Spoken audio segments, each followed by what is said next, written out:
గంగావతరణం అనగా స్వర్గలోకంలో ఉన్న గంగమ్మ తల్లి భగీరథుని తపస్సు వల్ల భూమికి దిగివచ్చిన పవిత్రమైన కథ. సగరుని కుమారులు సగరులు కపిలమహర్షి శాపానికి గురై భస్మమవ్వగా వారి ఆత్మలకు శాంతి కలగజేసి పవిత్రం చేయటానికి భగీరథుడు గంగను భూమిపైకి తెస్తాడు. అందుకే గంగకు భాగీరథి అని పేరు వచ్చింది. గంగావతరణ కథాంశం. సూర్యవంశపు రాజైన సగరుడికి 2 భార్యలుండేవారు. మొదటి భార్య కేసిని వల్ల అసమంజసుడు అనే కుమారుడు జన్మించాడు.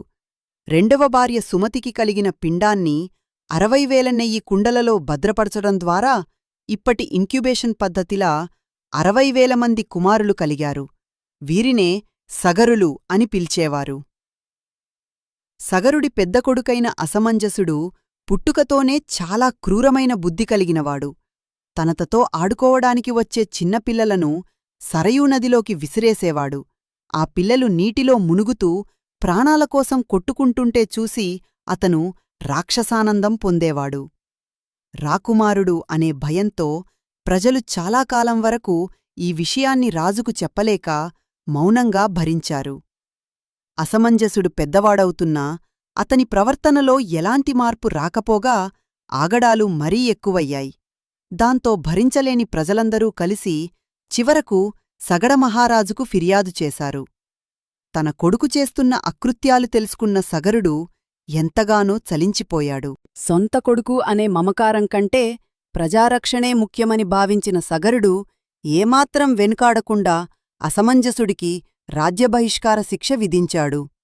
నిష్పక్షపాతంగా తీర్పునివ్వడం ద్వారా సగరుడు ఆదర్శవంతమైన మరియు ప్రజారంజకమైన పాలనను అందించాడు.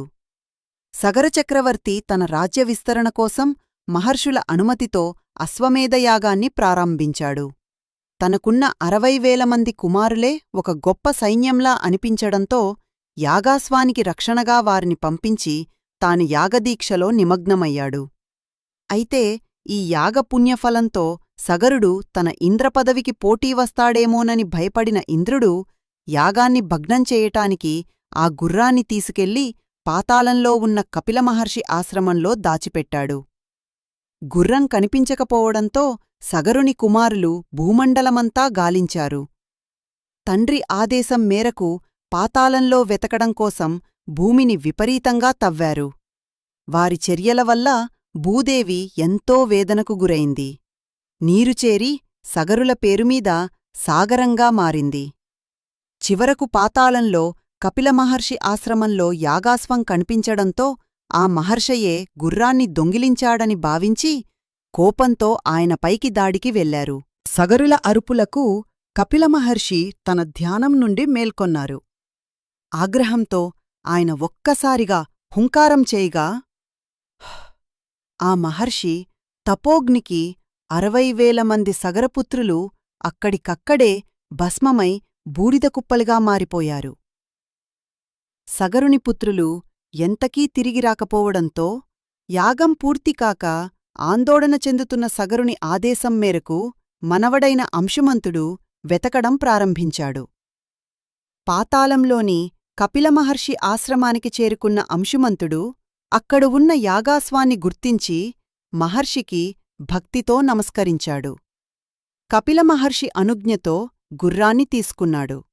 అయితే అక్కడ పడి ఉన్న వేలవ కొద్దీ బూడిదకుప్పలు తన తండ్రులవని మహర్షి కోపానికి బలై వారు ఉత్తమగతులు లేక ప్రేతాలుగా అలమటిస్తున్నారని తెలుసుకున్నాడు. ఆకాశంలో ప్రవహించే సురగంగను పాతాళానికి రప్పించి ఆ బూడిదకుప్పలపై ప్రవహింపజేస్తేనే వారికి మోక్షం లభిస్తుందని మహర్షిద్వారా తెలుసుకున్న అంశుమంతుడు తన పితామహులకు జలతర్పణాలు విడిచి గుర్రంతో రాజ్యానికి చేరి యాగాన్ని పూర్తి చేయించాడు. తన పూర్వీకులకు మోక్షం లభించలేదన్న చింత సగరుని వంశీయుడైన భగీరథుణ్ణి వెంటాడింది. రాజ్య బాధ్యతలను తన వారసులకు అప్పగించి గంగను భువికి తెచ్చేందుకు ఏకంగా 10,000 సంవత్సరాల పాటు బ్రహ్మదేవుని గురించి ఘోర తపస్సు చేశాడు. భగీరథుని దీక్షకు మెచ్చిన బ్రహ్మ ప్రత్యక్షమై గంగను భూమికి పంపేందుకు వరమిచ్చాడు.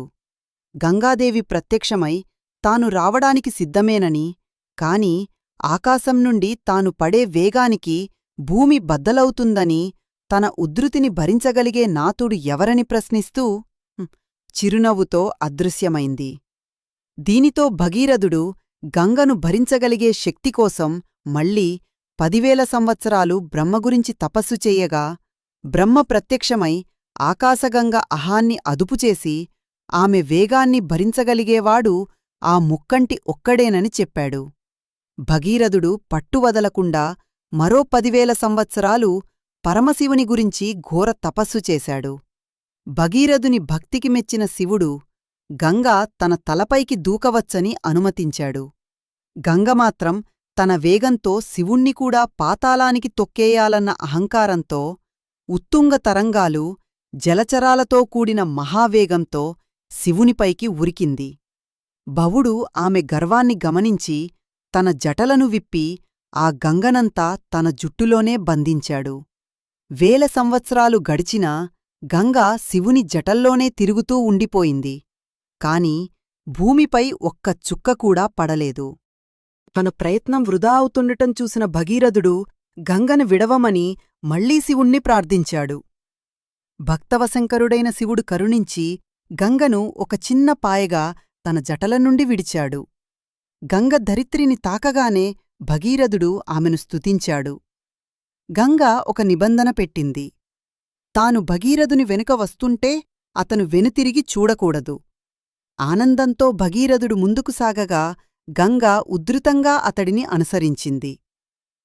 ఈ క్రమంలో దారిలో ఉన్న జహ్నూ మహర్షి ఆశ్రమాన్ని గంగ ముంచెత్తడంతో ఆగ్రహించిన మహర్షి ఆ నదినంతా తాగేశాడు. భగీరథుడు మళ్లీ ప్రార్థించగా మహర్షి గంగను తన చెవిద్వారా విడిచిపెట్టాడు. అందుకే గంగకు జాహ్నవి అనే పేరు వచ్చింది. చివరకు గంగ భగీరథుని అనుసరిస్తూ పాతాళానికి చేరి అక్కడ ఉన్న 60,000 మంది సగరుల బూడిద కుప్పలపై ప్రవహించింది. గంగాజల స్పర్శతో సగరులందరికీ ప్రేతత్వం తొలగి పవిత్రమైన ఉత్తమగతులు లభించాయి. అసాధ్యమైన పనిని అచంచలమైన దీక్షతో సాధించిన భగీరథుని పేరు మీదుగా గంగమ్మకు భాగీరథి అనే పేరు శాశ్వతంగా నిలిచిపోయింది.